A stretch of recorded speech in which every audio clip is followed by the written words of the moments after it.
So when I turned 40 in 2008, I was 320 pounds. I was chain smoking. I was on all sorts of antidepressants and anti-anxiety pills. It was overwhelming, I'll be honest with you. And it was hard because, becoming 40 and having, I was relatively successful at work, but I had a lot of things that just weren't going well. And it dawned on me one day when looking through my internet history, I think I was probably clearing it so I didn't get in trouble for something. Why don't I know as much about me as my browser?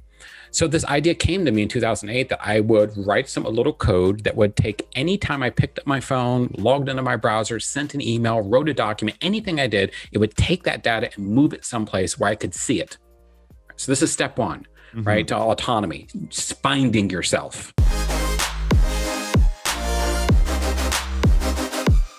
Today, we're talking with Chris Dancy, the world's most connected person. And when I say connected, I'm not talking about his personal networks. He's referred to as a mindful cyborg, and he's the author of the book, Don't Unplug. Today, we'll be talking about how to use technology to optimize every part of your life. And just quickly, before we get started, make sure to go ahead and hit that subscribe button so that you get the latest episodes as soon as they're released. Now, let's get into it. Welcome, Chris. Hi, Alex. Hey, let's just jump straight in and talk about technology, because I think that's the first thing that we need to discuss, right? And what do you say to people who say that we are too connected, and I say too in quotation marks, connected, and that we should be disconnected more? My book is called Don't Unplug, so I might be a little biased. The reality is, in 2021, 2022, 2030, when you're listening to this, we're more connected than we were the year before. So there's no going back. I believe what we need to talk about when we talk about being disconnected is being autonomous. So when most people say, I need time to be disconnected, I think what they really mean is I need time to be autonomous. I need time to feel like I'm making my own decisions. Okay. And Oof. I'm thinking too soon, about right? No, this is good. But what about like the best example is social media, right? Yeah. And with social media, that seems to be the scapegoat for technology that, with AI, social media, the data collection, the privacy rights, that seems to be the big concern of our generation, right? Is that, what is happening with social media, and is this changing the world in not a good way? Yeah. So let me share something with you real quick, Alex. So this is my social media intimacy stack. And basically, when I think about social media and people talking about overly being connected, oftentimes what they really mean is the way that people have access to them feels intrusive. A lot of times they're talking about privacy. So when I meet with people, whether it's be a friend or a new acquaintance or something like that, you and I are just getting to know each other, I usually send them kind of an overview of how I like to connect. So think of being connected as dating, right? You might have a different way of dating than I do, but for me, dating looks like this. It starts off with let's hang out in some kind of ephemeral app, like a story app or something like that. It moves on to let's talk about maybe the music we listen to, maybe some of our political opinions in real time, maybe what we're doing for work, maybe the people we hang out with, types of people we date, dating circles, maybe how we treat our bodies, and ultimately how we treat our genetics. So that hopefully gives you a really good idea of when I think about being overly connected to all these services. I think the services have kind of taken the place of the silos we used to put our physical lives into. But unlike our physical lives, Alex, because you and I are probably over 30, right? I know I am. Those physical silos didn't follow us into the digital world. And what people are noticing now is this pulling because they're completely accessible everywhere. And that's different than being too connected. Okay, that's a good point to start with, right? Because the other side of it is that because we're soon going to get into like the 700 apps, sensors, technologies which you use, Airtables and all that, right? But I just wanted to really start that conversation quickly because I know that's going to be the first objection that people have, right? The second part is that when you're connected, that we're going to get to in a minute, your data is being stored in somebody else's cloud. Is that right? Like, is that a good phrase? And if so, what do you say to the privacy conversation that people might have around that? Yeah. And again, this is totally legitimate. I think if we go back again to the 80s, I was born in 1968, but if we go back to the 70s, 80s, and 90s, our data was stored in a lot of systems back then too. And it took a massive legislation in countries around the world to free up patient medical records, to free up financial records, all these other sorts of things. So I personally don't subscribe any type of digital dualism where like it's different because it's online than it's offline.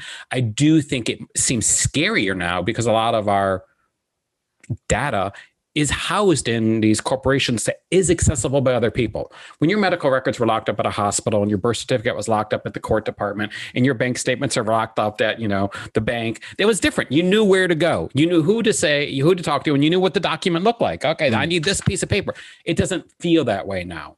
And we're generating so much data. So I do think so there's a legitimate concern for people to have around the concept of privacy. But often I like to say, do you really mean privacy or do you mean safety? Because if you're talking about safety, I think that's a conversation we can unpack. Privacy as a concept didn't exist before 100 years ago, won't exist in 10 years. So how we function and how we communicate with each other comes back to that word I started with, autonomy. Are you autonomous in your digital spaces? And I hate to sound nuanced and creepy, but this show is about empowering people not to feel overwhelmed, empowering them to take control of their lives, and empowering them to think about what is it I want that's in this digital space that I have in the physical, and vice versa. And so could you just quickly explain what you mean by autonomous? Yeah. Because it can mean many things, Yes. Yeah. No, and it's weird because I just recently started using that term. I mean, I've used it my whole life, but in relationship to technology, I think a lot of people right now don't feel in control of their own lives. I think they don't feel in control of their technology and they don't feel in control of their decision making. And a lot of that comes from most of the time we're making decisions within technology. The technology is kind of making the decisions for us.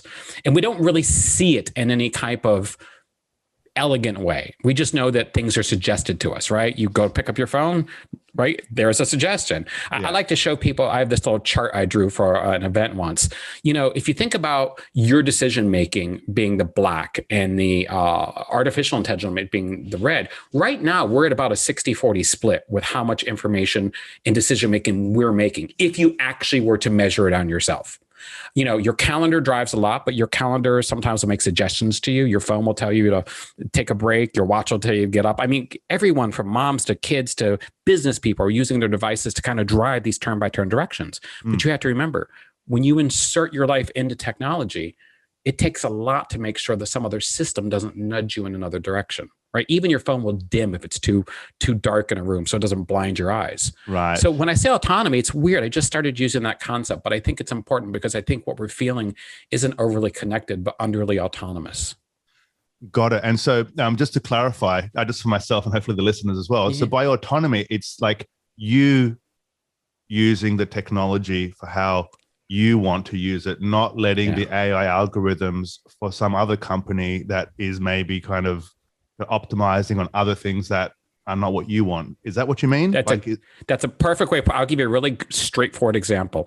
On Twitter, you can actually tell Twitter, show me my Twitter feed in chronological order. By default, it doesn't do that, right? It shows you to like what's best, what's the most interesting thing you want. There's no autonomy in that, right? Jack Dorsey's running your life. Yeah. Jack Dorsey's running your attention. Right. Facebook just last week came out with tools to allow you to reorder your news feed because of a lot of things happening in Australia with news and parts of the world with other parts of the world with misinformation. So autonomy can be as simple as you setting your interface to show you things, or as bold as you saying to your phone, I don't want you to dim. I don't want you to listen. I'm going to put tape on my camera. All these, there's a spectrum of it, but I think the way you put it was probably the most important, easiest to understand. Yeah, fantastic. Okay. I think that keyword autonomous is going to be like the foundation of this discussion, right? Because I don't want people thinking we're just going to basically upload ourselves into everybody else's cloud. We're actually going to be using technology to improve our lives. That's like the focus of this discussion anyway. So let's go straight to your setup now, right? Like in the intro, I said that you're the most connected man on earth. And that's a quote, I think, from Mashable, because you were featured there because you're not connected through networks. You're connected through technology. Your website talks about there's over 700 sensors, apps, applications, and so on. So can you just talk through quickly your setup? Yeah. Let Or me, can I quickly, just give you it's like 700. So yeah. yeah. Can I just give you a 2-minute background on how I ended up here in 2021 with this moniker? Yes, please. So when I turned 40 in 2008, I was 320 pounds. I was chain smoking. I was on all sorts of antidepressants and anti-anxiety pills. It was overwhelming. I'll be honest with you. And just for the listeners out there of the audio podcast, he is not 320 pounds anymore. He's very much in shape. I'm very much in shape. And it was hard because, becoming 40 and having, I was relatively successful at work, but I had a lot of things that just weren't going well. And it dawned on me one day when looking through my internet history, I think I was probably clearing it so I didn't get in trouble for something. Why don't I know as much about me as my browser? So this idea came to me in 2008 that I would write a little code that would take any time I picked up my phone, logged into my browser, sent an email, wrote a document, anything I did, it would take that data and move it someplace where I could see it. So this is step one, right? To autonomy, just finding yourself, right? It wasn't until about 2012, 2013, I was at a conference and there was a person sitting behind me and they were a writer. I didn't know it. He saw my calendar. Like, what's all these appointments were automatically being created. He was like, what is happening on your calendar? I'm like, it's a script. Anytime I do anything with technology or anytime anyone does anything to me, like someone likes something on Facebook, it updates my calendar. He said, why? I said, I need to know what's going on in my life. And you would have thought I was speaking like another language, right? And we didn't have all the tools we had today, like the screen time to tell you what you were doing. But he was fascinated by this. So literally within a month or two, I was being interviewed by Bloomberg, and that was 2013. Then I was in Wired. The Mashable thing didn't happen until 2014. Cover of Business Week in 2014. It was just so rapidly that the what happened. And the first person ever used most anything was actually the BBC. And they called me the most surveilled person in the world. It wasn't until I think it was Mashable or someone else changed it to Connected. And then ever since then, Google's owned my life as far as my terms. But what does that mean today? All right. So is that an okay background? Yeah, that's a great background. Yeah. But just to confirm, you started by putting create a script that anytime something happened, it updated your calendar. So I'm assuming your calendar was very busy. Thousands of appointments. And if you just Google Chris Dancy's calendar, it's thousands of appointments, every single day. And at one point I color coded them so I could make more sense. So days where I had behaviors that weren't as aligned with where I wanted to be, those were in red, behaviors that were in green. So, it started making sense to me. And, in Google, you can have multiple calendars. You can have a personal calendar, you can have a business calendar. So I just had lots of calendars on this Maslow's hierarchy of needs, like everything got put into a bucket. It made sense to me. Nowadays, when I do a lot of talks at universities, I consult for a lot of big businesses, everyone from Bear to Google. People look at it and go, "Of course, why wouldn't you do that?" And the other thing about calendars is they're universally understandable. Alex, I could share my calendar with you right now, and you'd tell me exactly what type of person I am. Right? So doctors want to know how you spend your time. Well, it's in your calendar, right? So that evolved 2012, 2013, 2014 to like sensors, like all these different sensors, like respiration sensors, sensors that measure electricity in your arm, sensors that measure when you're talking, what you're saying, blood pressure sensors, right? Sensors for actually checking your blood sugar, pulse oximetry, right? Everyone's talking about pulse ox now in the age of COVID, right? Well, I've been on pulse oxing myself, just hundreds and hundreds and hundreds of sensors. But what I did in 2013 was I started counting, well, how many things are watching me? And I say sensors, devices, applications, and services because they're different, right? You can have a device, a phone, with lots of sensors. Okay. Right? Lots of sensors in there. You can have an application that talks to a lot of services. Microsoft Word talks to the Microsoft service to host your documents. So right away, just using your phone to type a letter on Word, you're into 8 things. Now, that usually people are like, what do you mean? Well, you're talking to Word, you're talking to Word Cloud, you're using Apple's iOS. Inside that, you've actually got the accelerometer watching when you're walking. You've got the ambient light sensor watching how bright it is. You've got the sound sensor, which is, and to them watches now, you're not going to use your phone anymore, checking for these sorts of things. So when I started calculating it, God, one of the earliest numbers was like 700 things. And any day, 700 things were watching me or on me or keeping track of things, writing to my calendar. Today, that number is tens of thousands of things, right? And that, by the way, that's not me. That's most people. Oh, so tens of thousands of things are tracking people already. Most people every single day, right? Once you pull in, what are just some not the examples of personal- that, just quickly? So what are some examples of things that? Yeah, so let's break it down so it's easier, because it's easier to put these kind of numbers in buckets. Yes. So basically, you've got biological things watching you. So there's all sensors in your phone that tracks the biology of things. The phones do sleep now by default, Android, iPhone. You've got behavioral things like screen time, simple things like that, spending, credit cards, etc. And then environmental things, right? Now, on top of that kind of personal stack, environmental, biological, behavioral, you've got a societal stack. So you've got things like commerce, traffic cams, civic sensors and data and demographics. And then on top of that, you've got, besides local, you've got national. And then of course you've got global, everything from air quality to, carbon emissions, right? Yeah. So that kind of pyramid of data is huge. And when we think about it, a lot of times people get like, oh my gosh, where would I even start? And I go, calm down. Like, you asked for it all, so I'm gonna give you it all right now. Let's just be simple. Yeah. Let's start with something simple. Your steps, that goes in a biological bucket. Your screen time, that goes in a behavioral bucket. Your spending, that goes in a behavioral bucket. You're not sleeping well. That could be the temperature and humidity, light and sound in your house. That goes in an environment bucket. So starting to make sense. I've got diagrams for this sort of thing too. Yeah, no. This is good. So when I teach, like, I do a lot of stuff for a lot of universities. I teach a lot of doctors, actually. I teach a class, if you have a patient who's unresponsive and you've got a phone you can get into, how to kind of basically do an autopsy on what that phone's been doing. And people just start to get it. They start to slowly go, oh, that's my life. But remember, because it's been put together for you, like iOS and Android, they put your life together for you. They came with certain default apps. But back in the day, these default apps were simple. Like the browser was a default app. That's all you had to worry about in 1995. Which browser did you pick? Then when I was like, okay, well, which email client and which browser? Okay, which email, which client? You know what I mean? So it kind of slowly, but today, which entertainment provider, which TV provider, which automobile provider. I mean, your phones are linked to our cars in full time. Tesla's nothing but a phone on wheels, right? So I think I was a little bit early to the game and figuring out how these systems work together. But for me, it just makes sense. And I try to help people understand their lives, especially when it comes to business and personal, because there's this balance. Like, well, what, are you doing enough of this? Sometimes health goes out the window and then your relationships fall off the train and, then your business falls apart and then your friends leave you, so it's like, it's a lot of systems there. Okay. And we're going to get to a few of those. And there's a few comments that you post that you just said, which I'd like to unpack, but quickly, you record everything into something called the Airtables, right? So could you just explain to people that don't understand actually how Airtables work, like what they are, and why you use them? Yeah. So historically, as we just mentioned, all my data was in my Google Calendar for the longest time.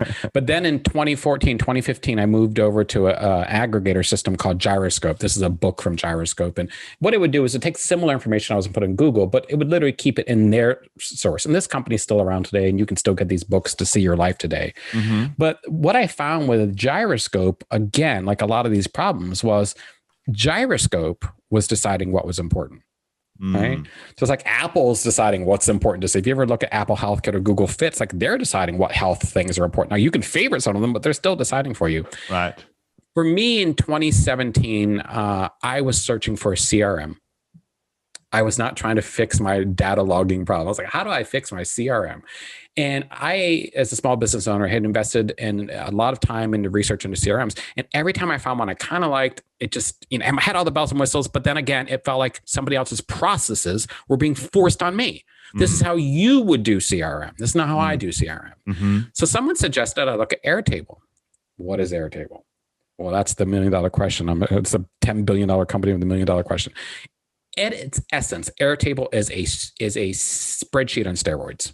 That's the term they always say, right? Right. Ultimately, it looks like a spreadsheet, but unlike a spreadsheet, you can link to other spreadsheets. So imagine you've got 3 spreadsheets. You've got your household budget. You've got another spreadsheet of all the things you've ever bought for your house. And you've got a third spreadsheet of all your credit cards.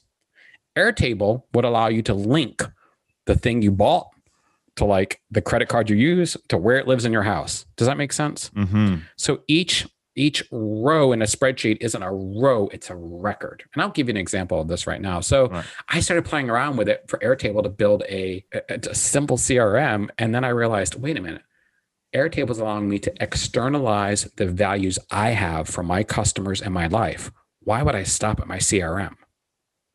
Why wouldn't I do this for my home, my family, my belongings, my health? Why wouldn't I do this for my planning? Why wouldn't I do this for my mental health? Why wouldn't I do this for my tasks, my projects? And since they're all related, that's when I thought to myself, aha, this isn't a business tool. This is a life tool. And I started working on it. So just with Airtable, because I haven't used it that much personally myself, how hard is it to get into? To start to use? So simple. I've got a couple of videos over on my website. I don't have any simple how-tos, but there's a bunch of simple how-tos. But I always tell people, if you've heard me speak and you liked anything you heard, go to Airtable, get a free account, create one table for you, your spouse, and your business. Like there's usually three people in every relationship. You can add your dogs and kids in later, right? Sure. Yeah. And then just put down everything you need to know. Your name, your address. Make it like an emergency safety record. Honey, if anything ever happens to me, go to this Airtable. Everything is right there. Everything you need to know. All the phone numbers, emergency information. Just build like a super driver's license. If you like it, then say, okay, now we know who we are. Let's start adding on to that. And I can give you a demonstration of kind of how I thought about that, if you'd like. Well, yeah, sure. But we can get to that part. But then, so we start by creating a few Airtables. We put some information in. It seems like based on what you're tracking, you've automated quite a lot of these. This information that goes into Airtables, right? What is the integration tools, or kind of how did you integrate the data from all the different sources into Airtable? Like, is that through something like Zapier, or is that something else? Yeah, I mean, again, it's funny because people get so excited, and I love I can feel your excitement about this because the biggest challenge with Airtable isn't automation or all the cool things you can do with it. It's like the biggest problem is you can do anything, and like everything in life, when you can do anything, you do nothing. That's just like life 101. If you can do anything, you will do nothing. Right? It's only in constraints do we actually start to find our power and our autonomy. So I always tell people, if you build your Airtable, just like I said, you can just build a super record. I'll show you mine in a second of everything about you. You can start to add on to it. So automations, let's just keep this real simple. So let's just say you've now built a table about Alex or Alex's business. Simple one. You want to build something really simple like automation. First thing I would do is build another table, and I would call this table journal. Just something simple, or interactions. I like interactions too. That table is not going to be anytime you send an email or schedule an appointment, it's going to automatically create a record. Now, why? Let's talk about why. So we know Alex exists, and we know he's sending emails, and he's producing shows, and he's got all sorts of things, but those are all kind of interactions. It's you talking out to the world. Most of the interactions we do digitally today are calendar appointments and emails. Those are the two biggies, right? So when you do those two things, they need to be linked to something. Well, first we know they're linked to Alex, right? If let's say Alex and Web Profits, right? Maybe they're linked to Web Profits. Web Profits is not Alex, even though you could get confused at times. They are separate. Web Profits doesn't buy coffee, right? Alex buys coffee. They're separate things. You're feeling me, right? But you got to think about it that way. A lot of entrepreneurs don't. They'll try to I'm my brand. Well, no, you're not Wonder Bread. You're a human who has a business. So let's keep them separate. Great. So now you've got this interactions table. So what's great about Airtable is there's a really simple, again, automation built right in. You just go in and say, I want to link my calendar to this Airtable. Then when you do it, it says, anytime a calendar appointment's created, what do you want to do? So you just say, the date created is the date of the interaction. The title is the title of the record. You know what I mean? So it's simple mapping. You don't even need to use Zapier. You don't even need to use Zapier. Okay. Right away, you have an automation of every email you've sent and every calendar appointment you have, at least in a way you can sort it. Next thing you do, let's just go one step and we'll stop. Sure. Please. No. Well, we'll see if we'll stop. Let's see what the next step is. Next. So we know we've got a backward flow to Alex. Yep. And by the way, no one's ever asked me to explain this. So you might have like a real hit show on your hand. You've got an upward flow to things happening. Yeah. Right. Like, but things that what are those to-do list software? Things. No, not that. I mean, things happen like emails and calendar appointments. Cool. What are they happening to? Right. So you might want to have a table called organizations, because you usually send email and make appointments with businesses. Now, Most people say, well, I send emails and things and schedule appointments with people. Yes. We'll talk about people in a second, right? Yeah. Those people work for people. Got it. Right. Yeah. And those people move from career to career. So right away, let's just say you've got an email to Chris Dancy. You've got CMMDF, right? So you've got a company called CMFD. That's my company name. Yep. You've got an email, a record out here for that. You've got an email on this calendar appointment today. I can show you ours, you and me, even though you didn't know you and I have a relationship. Sure. Coming back to you, right? Now, I might email you at some point in the future and say, Alex, I loved when you told me about that coffee company down the street. What was that? That's nothing to do with web profits. So right away, that email comes in, right? So linked CMFD comes in, and it's not linked to email, but now it's linked to web profits. It's linked to you. Yeah, sure. So right away, you can see your life in your calendar and your three separate tables. Is that three separate tables? Exactly. Yeah. Simply. Now, if you want to do, you can add a people table. I have a people table because I do believe people are people, right? But people move from businesses, right? So now you've got, us, I call it the entity table. You've got the interactions or journal, and then you've got an organization and a people table. From there, you literally, Alex, can do anything because your entire world starts to filter through there. Now, my system's a little bit different. I'll be honest with you. The thing I loved about my system was I had this entities table, right? Me, my spouse, everything. But I didn't want my entire life being connected to the world. I wanted my entire life connected to my values. We'll talk about those in a minute, right? And those values create moments in my life, and those which are in a timeline. And from there, it's linked to the tasks journal. Remember, we talked about journal, projects and goals. And then I reach out to the organizations and people. So someone sending me an email would come in through this bucket. They're either an inbox. It's something I'm going to record because I need to remember it. It's going to turn into a task. That task could be linked to a project. If it's significant enough, it's tied to a timeline. But does it get to me? Well, if it doesn't meet one of my 5 values, it doesn't. So we'll talk more about this in a second, because I think from a business standpoint, this might be a little bit too much for some people. But I find a lot of business people today are starting to struggle with, how am I spending my time? And I always like to say, if you haven't said what your values are, you won't spend your time. It'll be spent for you. Yeah, no. And I think, just on that point about, this podcast is about growth, right? And the biggest part of growth. I've listened to a bunch of them now. Is to grow personally as well as professionally. And I think the hardest part of growth is personal growth, because it's easy to improve skill. It's harder to improve you. So this is a really good conversation to understand who you are, right? And so I think coming back to your point before, you're putting everything into spreadsheets, into tables, right? For the people table, is it to see who you're interacting with the most and how you're interacting with them? Is that what it's for? Absolutely. That could be what could be one of the things you could want to know. And then what type of people? Do I interact with friends more than I interact with business associates? Do I interact with people who are local to me more versus people who are remote to me? How about this? When you create an interaction, you could have a little field in there that says, how are you feeling right now? Who are the people that don't make me feel good when I talk to them? And so these tables, which you're creating around people, this is just the data. And then from that, you can create other tables that will pull any information out of them. And that's to your point earlier of it can do anything.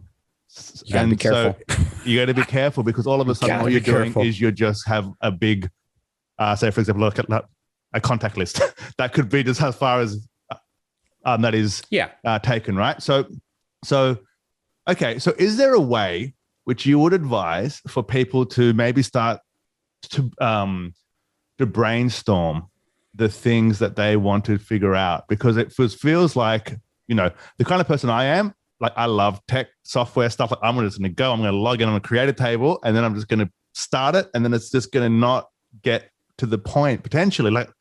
But if I think about what's important to me, and then I try, is there a process there which you can talk through about how do you figure that out? Yeah. So I was saying, I do at every conference I speak at, and every business talk. We don't know how to measure what we care about. So we care about what we measure. And you just nailed it. Right. And this is the thing, is people don't think about, what's important, right? Because we already know if everything's important, we'll never get anything done. Right. And that's why mine actually has this buffer between all the world that I deal with and my values. Because it's got no, I can't. Alex, I cannot spend any more time with people who don't respect and care and do the work that I care about. It's just not going to happen. Okay. I'd rather go broke. Mhm. And, spiritually broke is worse than financially broke. So, when you get started, you want to be really small in this. And I always tell people, just make one process work. I wouldn't do calendar and email to companies. I would do calendar for one thing. And then just get that one thing perfect, just 100%, so you can understand one thing about it, right? But right now, let's be honest, Alex, we spend all our time, like all these emails and all these appointments, and then bills, and then this app for this and this service for that, and where's the password for this, and what's happened? I just got a pop up for that, and something's happening in the news, and it's enough to make you feel less than autonomous. Definitely.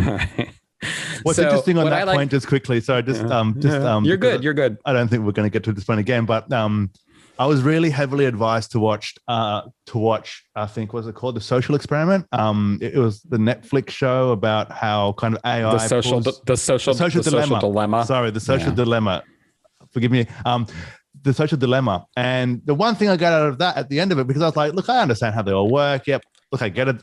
There's algorithms, there's ads, there's things, there's people. But at the end of it, I turned off all my notifications for all my social media. And since that point, just that one little thing, I've now become more autonomous, right? And I didn't even know how good their algorithms were until I turned it off, and I was like, oh, wait a minute, I haven't checked Instagram for 2 days. Whereas before, checking it every 15 minutes. So anyway, that was just a quick example of how you can kind of just, you don't even know. You don't. You don't even know. You don't. And I'm not a big fan of the Social Dilemma, on Netflix. I'll be honest with you. The people who put it together were some of the Silicon Valley's pioneers, the people who actually got us into this hot mess. And I think it's rich that we're going to give more attention to the people who stole our attention so they can sell us back more attention solutions. Yeah, that's what I was saying as well. It was so funny that this thing called Netflix, which has an algorithm that's doing the exact same thing, is telling us about algorithms that are doing this thing that we should be. The CEO of Netflix has actually said his biggest competitor is not Disney, it's sleep. It's probably true. It's probably true. Yeah. Yeah. So, I love that you watch that show. And again, even though I'm not a fan of it, I think it's important that people watch it. The problem I find with shows like The Social Dilemma, and we'll get back into this in a second, is a lot of fear mongering. Not a lot of actual steps you can do. And what that creates is families who then have dinner and parents say, everybody hide your phones. We're having a real dinner. Really? Really? How does that work? Mom, you haven't actually had a real conversation with me in a decade. Dad hasn't actually cared about what I was doing in months. You know what I mean? So I think we need to find a way to live with technology. Yeah. That exemplifies what we care about. And that's kind of that's my thing. But, that's why I like mindful cyborg instead of most connected man. Yeah. Good one. Let's get back to the previous conversation about Airtable. Airtable. Yeah. So we're starting with calendars. We're starting with all the things that are going on. And we're choosing with the one thing, and we're going to get one process and make it really simple. Yep. Yeah. And I always think, if you don't have one process, you could use a process that's a little bit more complex, but something everyone has to do, which is bill pay, right? I can show you my bill pay system. Everybody has to pay bills, right? Your bills are on a calendar. Some of them happen automatically. Some of them you do manually. They're paid, but that's a really simple system in Airtable to build, right? You've got the same thing. You've got your entity. You've got your interaction. When did you pay the bill, or when was the bill paid for you? But you have a new table and you also have your company table. Who's the bill going to? But now you've got a new table called bill. And bills have bill types. Is it a monthly bill? Is it an annual bill? Is it a reoccurring bill? Is it a one-time bill? Is it a debt? Is it a liability? Is it an expense? All those types of things, right? Now I always tell people, keep your bill simple at the start. If you just do that, you'll start to see, this is pretty neat. I can kind of see my spending in a way I could never see in a spreadsheet. I could never see the spending through this lens. Think about it this way. When the pandemic hit, a lot of businesses took it on the chin, right? Where do you start cutting, right? If I told you tomorrow, Alex, I need you to cut your expenses by 50%, a lot of people are like, what? What? Right now, if someone told me, Chris, I need you to cut your expenses by $3.31. I could do it like that.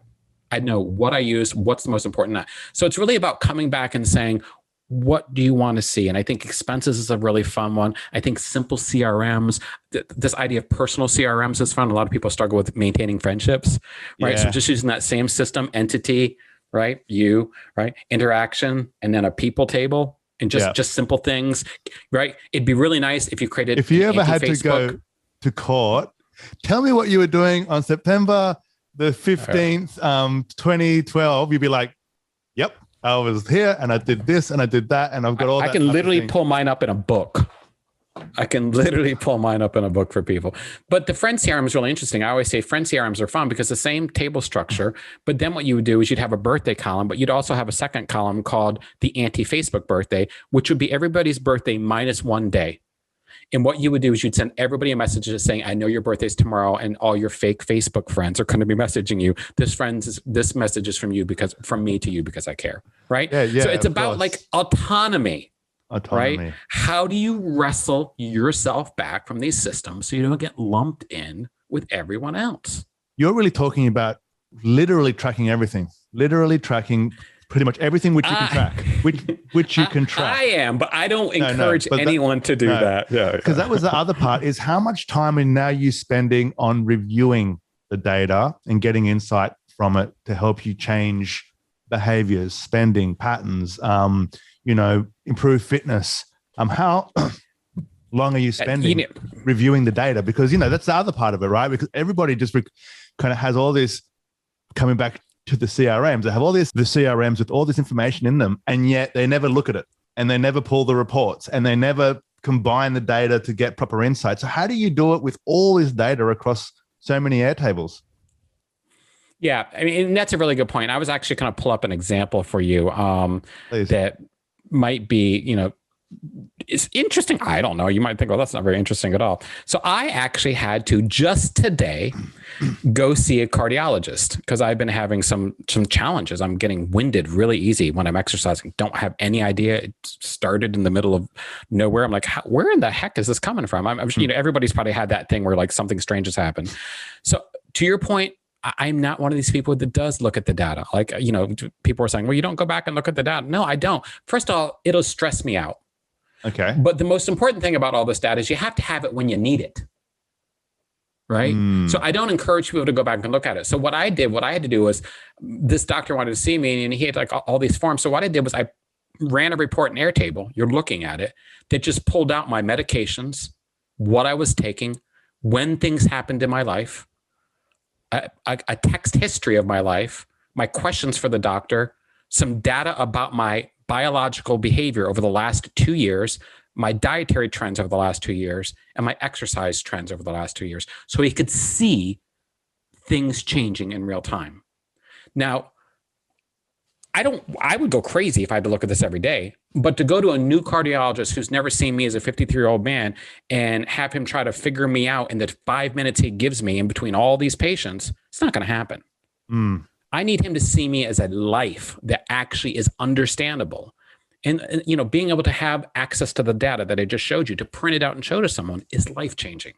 Got it. My CPA, let's talk about my CPA. You're your accountant. My accountant and I, when I'll just be honest with you, I don't have the best relationship with my accountant. She has this problem where she can't remember that I ask her to do things, or she'll ask me to do things. So what did I need to do? I had to create a system where my CPA could log in and be able to see when the last time we spoke, what I did for her, and what she's doing for me. So what you're looking at now is my CPA portal. Here's the messaging section. So I can see the last time I spoke to anyone there, color coded by who spoke when, the documents they need to download, statements, if they have questions for me, all the transactions, right? So this allows me to create a level of accountability with that same data with my CPA, with my lawyer, with my customers. Everybody gets put into a system that they have to be accountable with. If I let my life live in my inbox and live in my calendar, it's not my life. Let's jump then to the business side of things. How do you use this then from a business perspective to stay across things? So it's coming out of your calendar, it's coming out of your emails, it's going into Airtable. Feels like Airtable needs its own separate list of things to look at Airtable for, right? So how do you... we actually have that. It's called an ERD. It's in Airtable. It's called an ERD, or an entity relationship diagram. There is, you're a little bit further along than you think. Yeah, no. Well, like I've been in the productivity game for a while. I just haven't been in the Airtable game for a while, and definitely haven't been in the tracking everything in my life table game for that long, right? But How do you like, so, okay, well, 1 second, let's just step back. So can you talk about the ERD?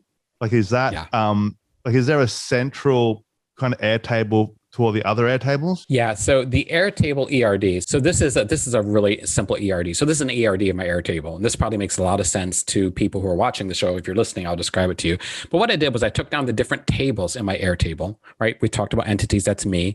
Right. Yeah. And I've put them in logical sections. So assets, liabilities, revenue, planning, record keeping, action tables, and reflection tables. These are things every entrepreneur does instantly, right? I've got my business, right? My CRM, you'll see that in here, right? My references is a whole separate table. Yeah. The way the ERD works for me is you could look at Airtable, but the problem with Airtable is it looks like a bunch of tables, right? So if I'm sitting here looking at all of these tables in Airtable, there's an entities table, values table, timeline, all the things we talked about, that's confusing.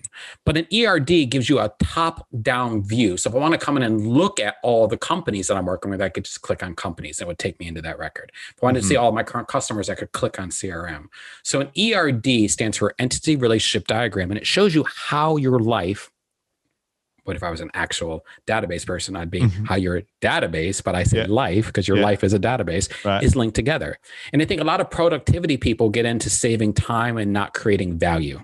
And for me, productivity is different than valuativity. And I like this concept of valuativity because I think, yeah, you can do this kind of stuff well. Like once you get your productivity game together, you end up saying, okay, well, now I want my health game to be really good. And once you get your health game together, you go, okay, now I've got my health game on my productivity game. I want to get my values. I want to spend more time with my spouse. And then after you do that, you go to this thing where you say, okay, now I've done all these values. Now I really want to get my kind of, world game together, be nature centered. And after you get that together, you're like, I think I'm going to be a Buddhist, what we call basically the Jack Dorsey stack, right? So what are the domains you kind of go through in real time?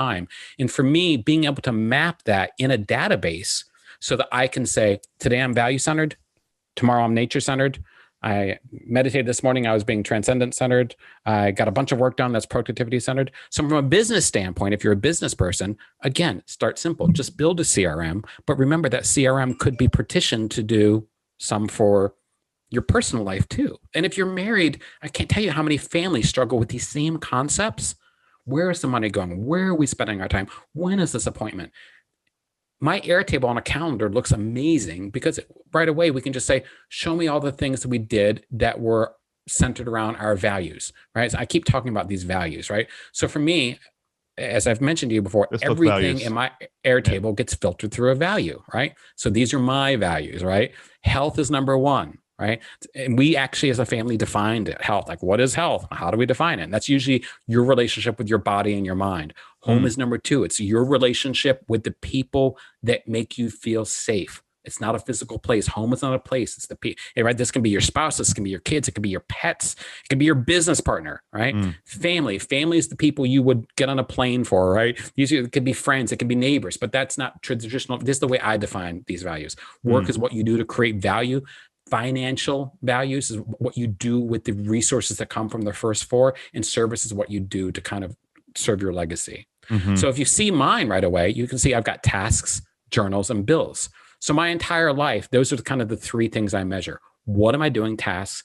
How are things being done to me? Journals. And then what's being generated from that? Bills and things. Now, I could show you this. I could turn on more fields. I could show you goals by value. I could show you, projects by value. I could show you, all sorts of things.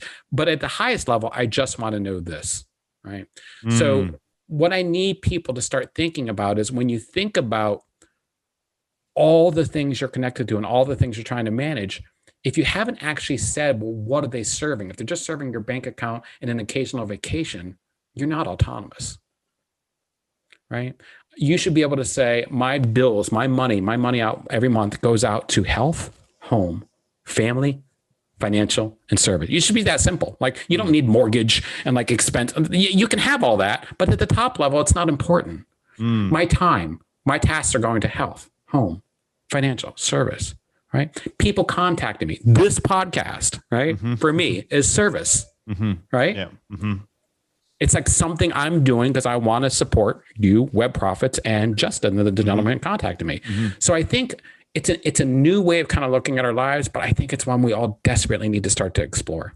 Agreed. I'm just a lot of the things which are online. Yeah. So say, for example, calendar, emails, all that type of stuff seems to be kind of easy to connect into Airtables, right? Yeah. What about steps? What about food? What about like your calories? What about, like the health side of things that are on your phone, maybe on your watch? It could be in the Oura ring or however you say that company's name, right? I struggle too. Yeah, but they're all in these different places, right? How do you get them into the Airtables? Because this is going to be a thing which, it's definitely a question I have, So how do you get them in? Like, is that a manual process? You're back where we started when we talked about biological, behavioral, and environmental. Being the core big buckets, you're there, right? Yeah. Like, you and I need to make a whole class on this, Alex. I can feel it, right? Yeah. So your biological stuff. Let's give me 30 seconds, and we'll come to biological in a second. Let's go to behavioral a second and do an easy one. Spending money. Okay. Spending money. We talked about bills earlier. Airtable, through a couple different services. One that I use, another one called I think it's Financial Airtable, or FinTable, I think it's what they call it. Yeah. I actually use something completely different. Imports all of your transactions. So you basically just like you would with Quicken or QuickBooks, you basically linked all your credits. So all your bills are coming in, all your money you're spending is in. So there are ways to, again, get it in instantly. But Airtable does not connect to your Fitbit. It will not talk to your Apple Watch, right? There's a reason Tim Cook and a lot of these companies are guarding kind of the hyper biological stuff, because that's the gold. Right? That's the goal. That report I just showed you, that's what everyone wants, right? Because you want to be able to walk in your doctor and say, this is what's wrong with me, right? It's different than going to your CPA or your tax accountant and saying, this is how I spent my money. You're saying, I'm about to die. Fix me. Luckily, today, there are applications that will export HealthKit and Google Fit. Right. I've used two of them. I can share the titles with you, but the HealthKit one will actually create a CSV of your biological data and create a link to it. So you literally could API call your biological data if you wanted. Yeah. So let me tell you why I wouldn't. You create a lot of biological data every day. Right. It's almost unmanageable. Like, steps is easy. So what I always encourage people to do is just run a report once a month and get your steps weekly. And just use that. You don't need your daily steps. I mean, I have my moment by moment steps. I have my moment by moment calories, all the things I've got all of it, right? But it all lives in Android or Apple. And its nice thing is it's in a nice place for you. If you were to pull it in like they create it, it would be too much. So I always tell people, you can get these things sent to you once a month as a CSV, and they just import like that to Airtable. You don't have.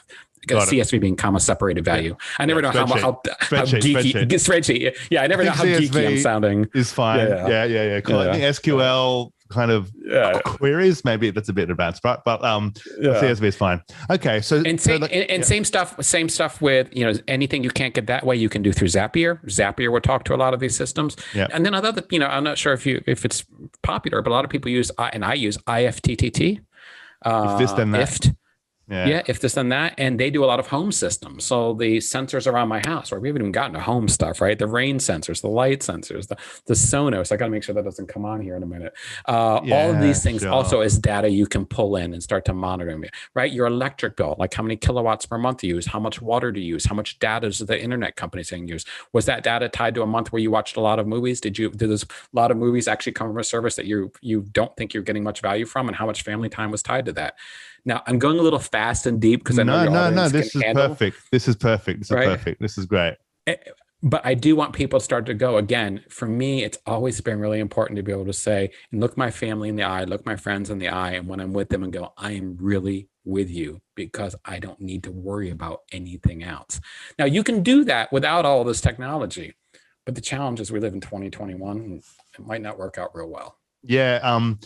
Tech around us, and that's why I started with tech, because and I love how you like differentiated it with autonomy, right? Because you want to control the information's powerful, but at the moment most people have no idea what information's out there about them that other companies know a lot more than them. And so this conversation, this approach, this kind of thinking is to to take that control back and start to really see who you are through the things which you're doing, because I think a lot of people, they work on autopilot. They're not autonomous, they're on autopilot. And it's a very, very different thing, Alex, you are slaying this, right? And I think that's just so important for people to really understand. I mean, I'm not advocating people become cyborgs. They already are cyborgs. I'm advocating for them to become mindful cyborgs, right? And what people don't understand about what's happening is, I've got this great graphic I created, is if we just take my lifespan and how much technology has changed in just this past 50 years, we've gone from a lot of space between mainframes with card punches and physical media we had to deal with, to like the 80s and 90s when it was just kind of you and maybe a keyboard and a PC, to like the 2010s where it's you touching everything and that knows what you're doing and how you're feeling, to the 2020s where you literally have this stuff on your body and in your ears. This is the last decade. We are living in that, because by 2030, most people are wearing and having this stuff just soaking in it, their homes, their cities, and everything. So, I don't want to scare people, but like, get as interested in you as Mark Zuckerberg is. Get as interested in you as Tim Cook. Get as interested in you as your government, because no one is coming to save you. And the thing is that you don't need to be saved. You just need to know what to do to really get the data and to be able to see it, and then to be able to say, okay, cool. Now what do I do with this information? And again, your point is to get one system. I can get it perfect. Just one. Keep it simple. Yeah, right. Because like in your example of the doctor thing, like if you went to look at the data 7 years later and you're like, damn it, I didn't put that one thing in, that's 7 years of corrupted data, right? And so if you're going to be tracking it, if you're going to be having all these sensors connected, make sure they're sending the right, correct information to the right places, because as soon as it's gone, right? We could even keep it simpler than the health sensors. Everybody has to see a doctor anyway. You should be logging your visits to your doctor. Most doctors have digital healthcare records they don't even look at. If you think you don't look at your data, it'd really shock you to know your doctor doesn't look at your data, even when he's with you, right? He's got access to it. I mean, a lot of this got started for me in 2004. I went to my doctor. I was really struggling. I was quite obese. I was like not at my height yet. And I remember my doctor had a chart this thick. I've got pictures of it. And I'd ask him questions. I'm like, well, don't you remember it was a couple of years ago? And he goes, yeah, I think it's here somewhere. And I thought to myself, what? And I remember, you remember Evernote, right? I've been on Evernote forever. I remember I like 2006, 2007, I took all like 30 years of medical records at that point, had them scanned and digitized and pulled into Evernote. So when I would start to see my doctor, I would literally look up my chart while we were in meetings together. I was literally fired. Like the guy could not take me anymore. But I just thought to myself, isn't this kind of your job? Or are you just here to collect the copay and check my heart and tell me that my blood pressure's high and stop smoking? Because I know that. I have a wife. Right. So it's like, what are you doing? Yeah, sure. But I don't want people to get overwhelmed, because I get excited when I talk about this stuff, especially people like you who are interested in productivity and optimization. Right. But at the end of the day, keep it simple. If it's just health records, when you go to the doctor, at least Does that make sense? Yeah, it does. And I think that's a fabulous point to wrap it up. So if there's one thing that it's been an hour. It's been an hour. It's been an hour. Oh my gosh. I told you. I told you this will go quick, right? But so like, if there's one thing that you want the listeners of this podcast to do, a site to visit, a book to buy, what would you like them to do? Gosh, just take it easy on yourselves. I think the world right now is really encouraging people to, be more and more optimized. And this might sound like a complete paradox coming from me, but just take it easy on yourself. There's no rush to get your entire life in an Airtable. There's no rush to lose another 10 pounds. Just take it easy on yourself. And just, most importantly, like I said, measure what you value. Don't value what is measured for you. If someone hands you a measurement and tells you it's important, it's your job to question that. Each and every single person alive today, talk to your kids about what's important and how to measure it, right? If you just say to them, hey, family time is important, it's not important. You have to tell them how to measure. We think this way. It's who we are, right? Don't be afraid. And if something seems unmeasurable, call me. I'll tell you how to measure it, because you can do it. Some of it's unorthodox. I measure non-linear time, right? So it can be done. And how do people get in touch with you? Oh my goodness. Well, you can always Google most connected and like any country in the world. But seriously, my website's just chrisdancy.com. I have a nice little post on there. If you go to chrisdancy.com/how-to, it gives you like the three steps. The first one is measure your time. I got a nice little app for that. Next one is get on your Airtable. And last one is a habit store. So basically, create a place where you can share habits with other people. Because I don't think we download apps, we download habits. And people at the end of the day, they want to be us. They want to be like us. And that means they need to have access to the tools and systems that we use. Fabulous. Chris, thank you so much for coming on the podcast. This was such a great conversation because it's something I'm super passionate about. And it's an area which not many people are talking about. So again, thank you so much for coming on the podcast and we'll talk soon. Thank you, Alex. Thanks for listening to the Growth Manifesto podcast. If you enjoyed the episode, please give us a 5-star rating on iTunes. For more episodes, please visit growthmanifesto.com/podcast. And if you need help driving growth for your company, please get in touch with us at webprofits.io.